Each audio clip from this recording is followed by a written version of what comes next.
The White House reiterates that there was no quid pro quo as the public impeachment hearings do continue. One America's Emerald Robinson has more.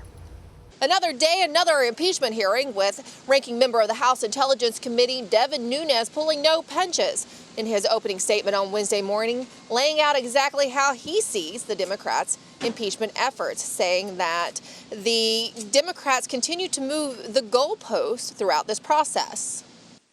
When the Democrats can't get any traction for their allegations of quid pro quo, they move the goalposts and accuse the president of extortion, then bribery, and at last resort, obstruction of justice. In fact, Democrats were back on the, quote, quid pro quo accusation on Wednesday morning, using that language after having been focused on bribery in recent hearings when officials had said explicitly there was no evidence of a quid pro quo. But with the testimony of Gordon Sondland on Wednesday, that ambassador to the EU considered to be at the heart of all this, who switched up his testimony from no quid pro quo behind closed doors to saying on Wednesday publicly that he thought there was one, an assertion Sondland himself contradicted in his testimony, recounting a conversation where President Trump said he wanted nothing from Ukraine, saying he now only recalled that he assumed a quid pro quo.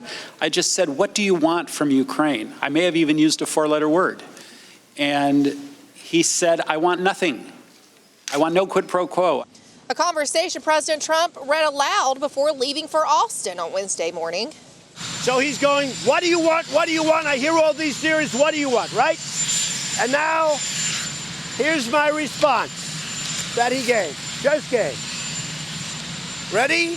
You have the cameras rolling? I want nothing. That's what I want from Ukraine. That's what I said. I want nothing.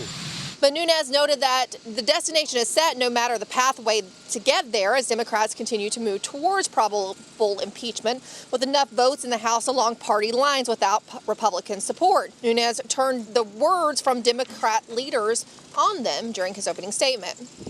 Speaker Pelosi, Chairman Schiff, and Chairman Nadler, the key figures behind this impeachment crusade, all proclaimed that impeachment is so damaging to the country that it can only proceed with bipartisan support.